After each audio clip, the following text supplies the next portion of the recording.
Hello, I'm Dr. Tara Palmatier of shrinkformen.com. If you have a question or would like to schedule a session with me, you can reach me at shrinkformen@gmail.com. The topic of this video is, where are we? Sex with a borderline is so amazing. Or confusing intensity and pathology for intimacy and passion, part 1. Now I'm going to channel some things I've heard in therapy over the years from clients. I'd end the relationship, but the sex is the best I've ever had. It's like porno sex. She was like an animal. She wanted it all the time. She did the most outrageous things. We had sex in the restaurant bathroom stall on the first date. Nice. We used to have sex all the time. She or he couldn't get enough. Now it's infrequent, and when we do, it's like it's a chore. The relationship is horrible. I think about leaving a lot, but we still have sex several times a week. Most of my married guy friends complain that they never get any, so I guess it could be worse. You know the saying, crazy in the head, crazy in bed. Normal women or men just don't compare to sex with a borderline or a narcissist. Codependent, please. Seriously. Each time a client mythologizes sex with a borderline or narcissistic partner or ex, my eyes roll so hard you'd think there were pinball spring mechanisms in my eye sockets. Sure, some personality disordered individuals are hypersexual during the initial love bombing stage of the relationship. Then, after you've legally bound yourself in some way to them, for example, by marriage or through having children, the party's over.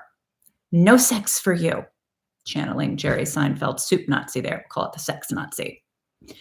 It's rather like a drug dealer who gives you all the free crack you can smoke until you're good and addicted. Then you pay, and pay dearly. Some narcissists and borderlines remain sexually demanding throughout the relationship's duration. In these cases, it's more a matter of quantity versus quality because it's not about love and passion and intimacy. It's about possession and control, but I'll get to that in part 2. Ideally, sex is an important part of a healthy and loving relationship. Now, sex drive can vary from person to person, but as long as a couple is willing to communicate, respect, and consider each other's needs, it doesn't have to become an unsolvable issue. That is, provided neither party has hang-ups or dysfunctional attitudes about sex that go back to childhood and/or religious beliefs. But that's not what this video is about, okay? Now, before I get into the next section, brain slip, I said section. YouTube monetization evaluators, just go ahead and demonetize me now. I'm going to share a little technique I use with clients, mostly male clients, who are just hung up on this myth that sex with borderline and narcissistic women is so much better than normal, healthy, emotionally healthy women. Okay, that is a myth. When I ask these gentlemen, okay, so tell me what was so great about it, and I don't need the blow by blow. What it sounds like basically is there are a lot of over the top theatrics, a lot of flattery, probably lies like, I've never done this before with someone.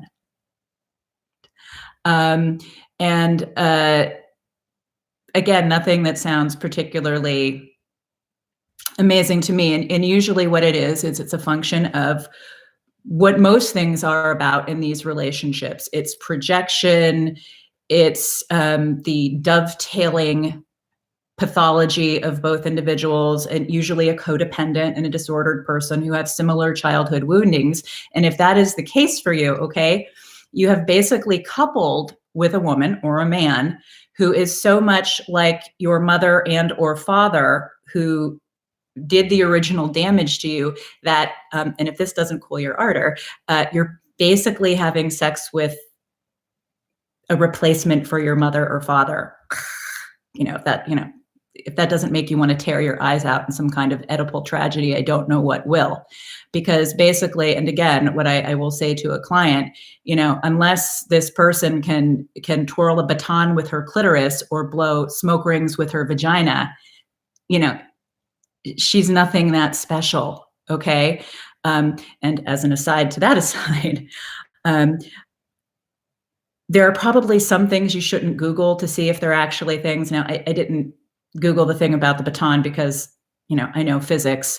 But the other thing, yeah, sometimes there are things that we see that can't be unseen, and that was one of them. Anyway, back to my original content. Confusing intensity for intimacy and pathology for passion. Intensity is a hallmark of relationships with narcissists, borderlines, and other characterologically disturbed people. They are extreme personalities with extreme dysregulated emotions and oftentimes extreme chaotic drama-filled relationship histories. When telling you their history on your first 12-hour phone call or 180-page text message session, by the way, that's too long for either of those activities, they often present themselves as a victim of someone or many someones, exes, parents, colleagues, professors, a neighbor's pet hedgehog. You get the idea. Sharing that much information, particularly a trauma history, during a first conversation or meeting, is an example of their intensity and a lack of boundaries. It's also a huge honking red flag. Instant emotional and sexual intensity can accelerate the formation of a bond or attachment, albeit it's usually a very unhealthy one. The intensity is a manifestation of their pathology, not their capacity to love or of their passion. The instantaneous intensity upon first meeting the narcissist, borderline, or psychopath can feel seductive, hypnotic, and in some instances, even euphoric. This is what some people confuse for chemistry, or as a male BPD, yes, a male borderline, I once very briefly dated during my early 30s called it crazy chemistry. Emphasis on the crazy. And anyone who's been in a relationship with a borderline woman or man knows this is not hyperbole. I dated this guy for approximately 4 months and ended up writing a 300-page book about it that I never published, titled Insanity Incorporated. That's 75 pages of crazy per month. And I left a lot out, but I digress. Emotional intensity without depth can be indicative of characterological pathology. It's easy for many people to confuse intensity of emotion with depth of emotion, but they're quite different. Emotional depth isn't a flash of lightning that disappears as quickly as it appears. Once a person develops emotional depth, and that comes with maturity and good character and integrity, a person who's able to self-reflect, who can connect with others, etc., it becomes a consistent and persistent character attribute, just like the lack thereof becomes a consistent and persistent character attribute. Now I want to talk about vulnerability, trust, and emotional attunement, or the lack thereof. Genuine emotional intimacy and sexual intimacy, if nurtured and protected, can be deep, lasting, and mutual. These things grow gradually over time as two people come to know, understand, trust, and enjoy each other. They're not the fast, projection-riddled fantasyland sexual escapades that are typical of the intense and oftentimes personality disordered. Again, real intimacy grows over time.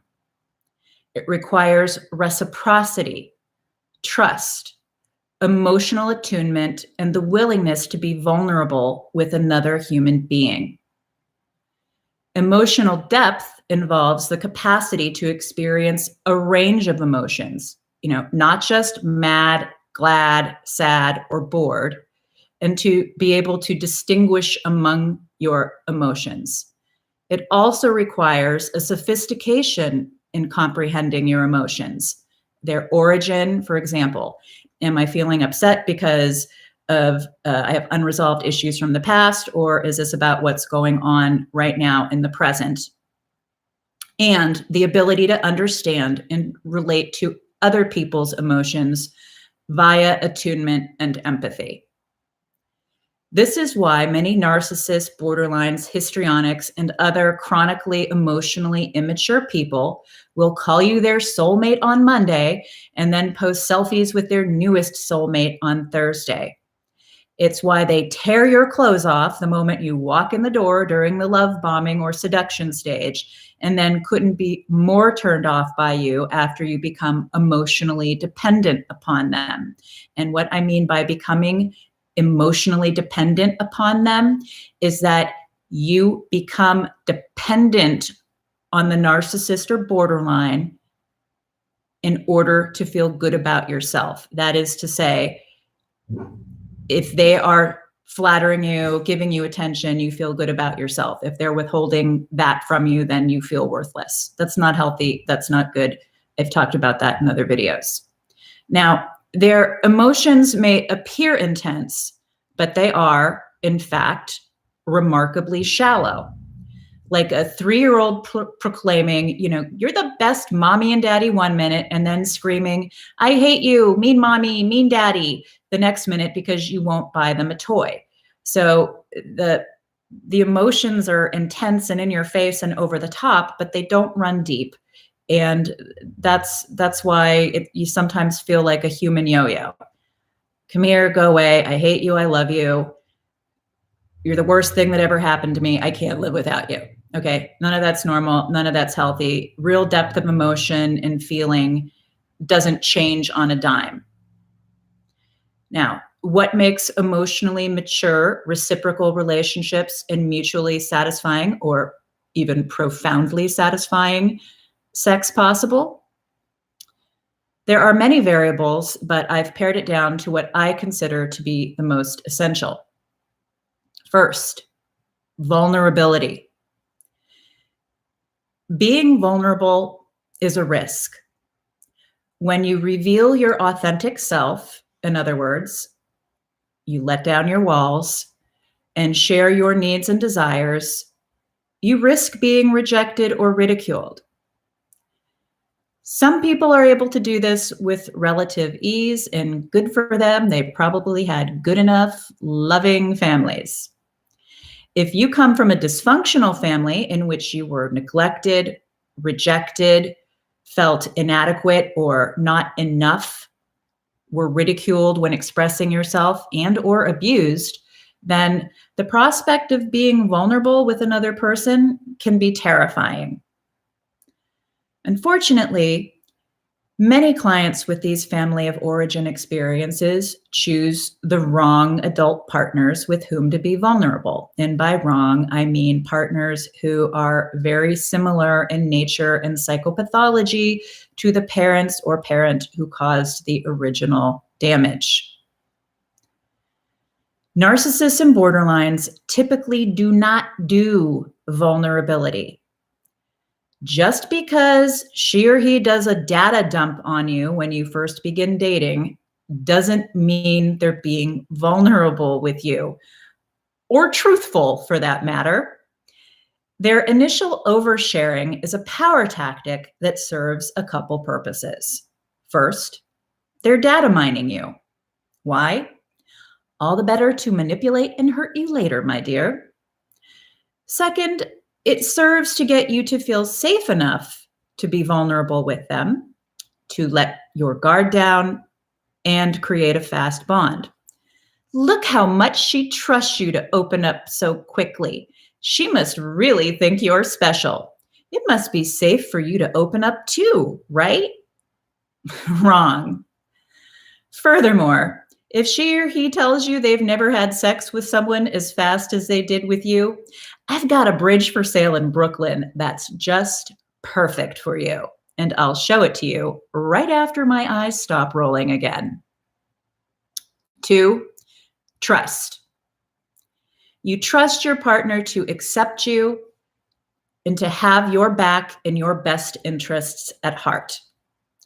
You trust them to not deliberately hurt you, to be accountable and express remorse when they do hurt or disappoint you, and vice versa. You do the same for them.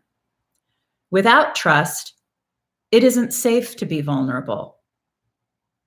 And once trust has been broken, it can be difficult, if not impossible, to rebuild, particularly if your partner rarely or never apologizes, rarely or never takes accountability, nor makes amends for their hurtful and destructive behavior. And those attitudes and refusal to apologize, etc., are very typical of individuals with narcissism and borderline personality disorders.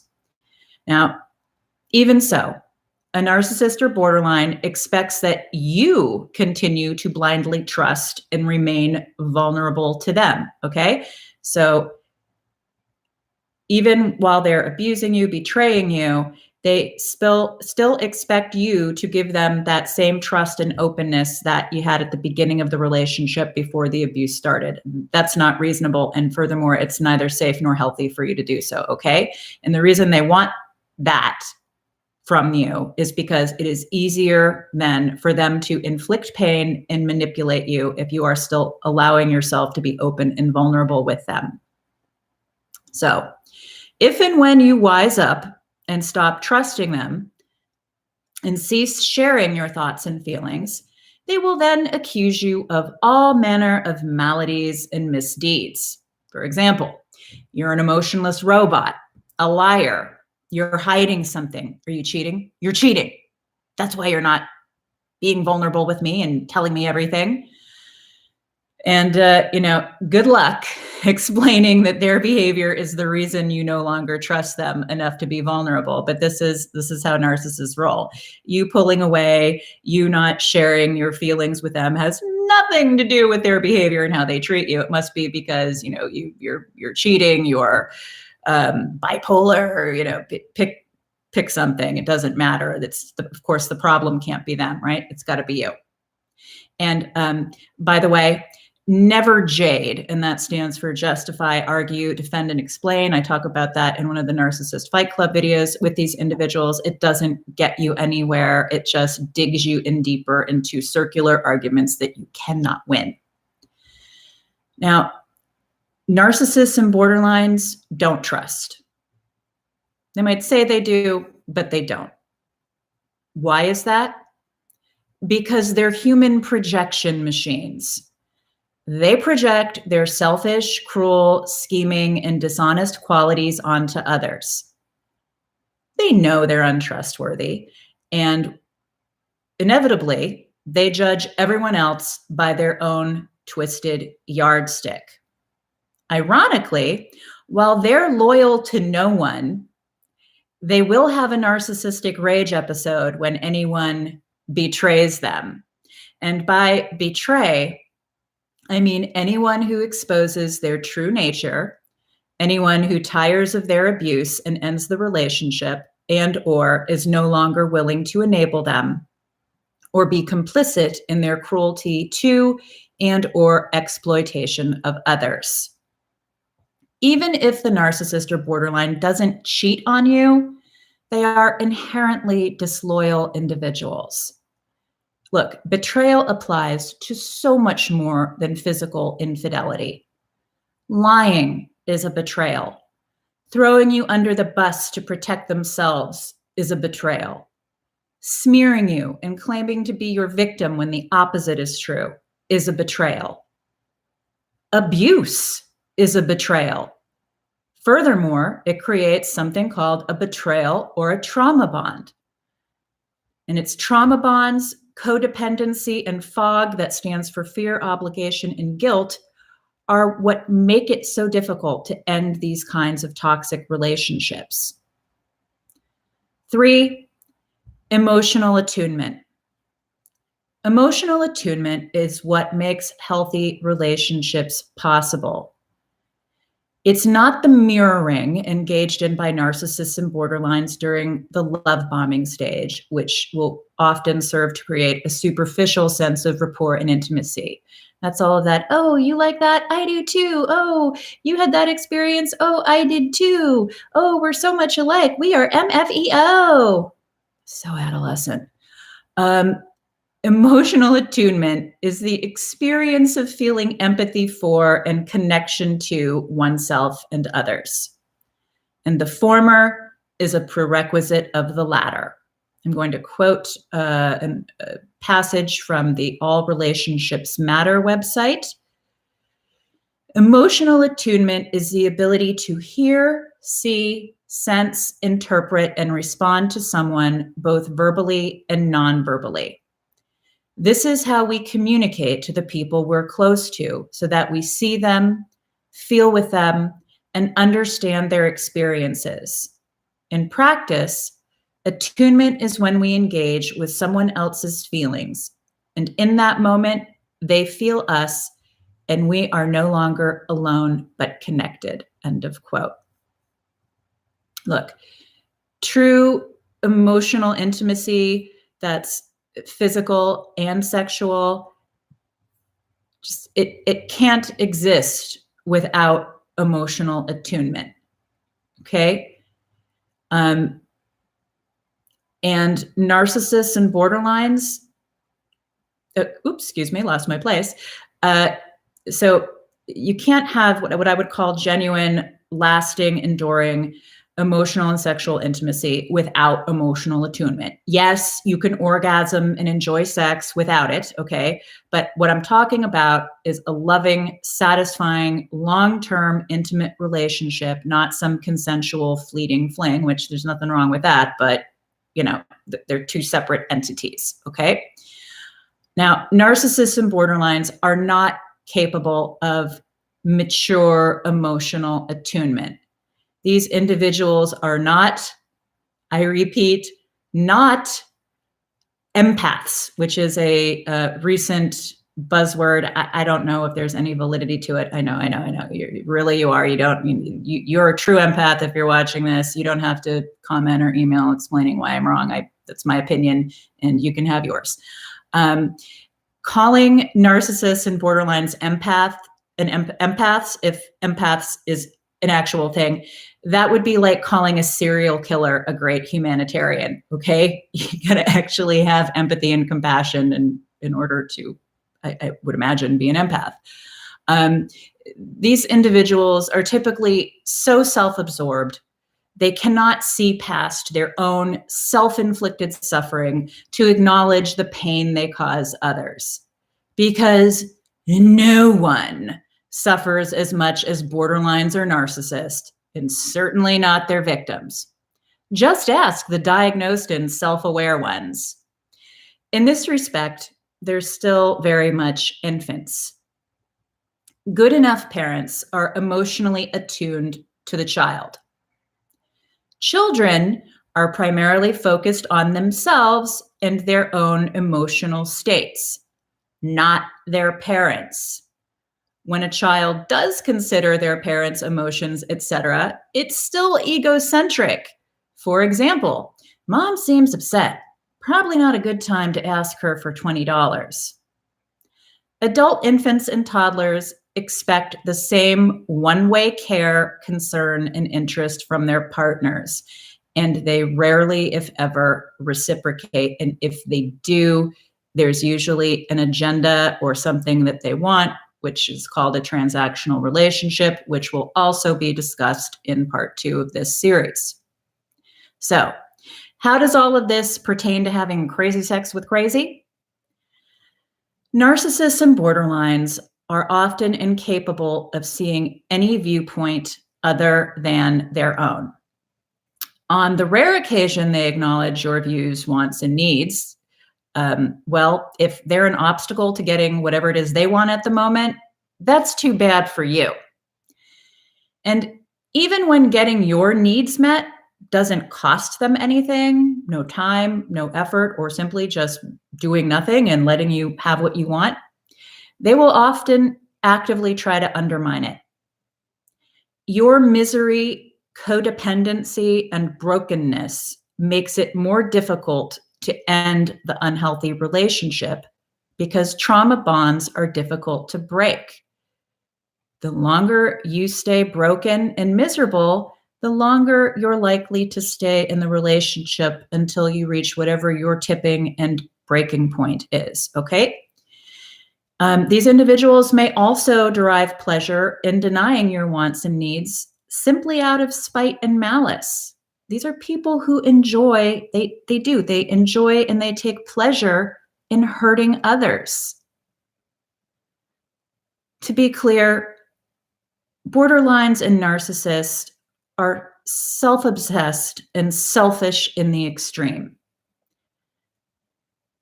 If they do consider your wants and needs, it's not going to be a consistent occurrence, and it's ephemeral. It just doesn't last. So how can someone who's so wrapped up in her or himself possibly be amazing in bed? I mean, beyond cheap theatrics and practice techniques, which most of the time are practiced because, as I mentioned a moment ago, and we'll get into transactional relationships in part 2, being good at it is, or at least technically proficient, is how they manipulate others and get what they want. I want you to really think about this, okay? So look, if you're not seeking a deep and lasting emotional, intellectual, psychological, and physical connection with someone, then by all means, keep surfing the sea of BPD or the sea of NPD. The shores are teeming with them, and they're generally readily and easily available, despite what they may claim, unless, of course, they're playing hard to get, in which case they want you to chase after them because that makes their ego feel all good and shiny because somebody's chasing after them, so they must be so amazing. However, if you want something healthier, meaningful, mutually satisfying, and enduring, then you're going to need to level up. And by that, I mean address your own issues that have made you attracted to these types of persons and attract them to you, okay? I discuss that a lot in my Dating Again series and in the Boundary series if you're interested in checking that out. Now, in part 2 of the Intensity and Pathology Confused with Intimacy and Passion series, I'll discuss the different sexual styles exhibited by narcissists and borderlines, the trap of the hypersexual person, and what drives these behaviors, and also why shame and sex don't mix, but can be quite a powerful and abusive controlling mechanism.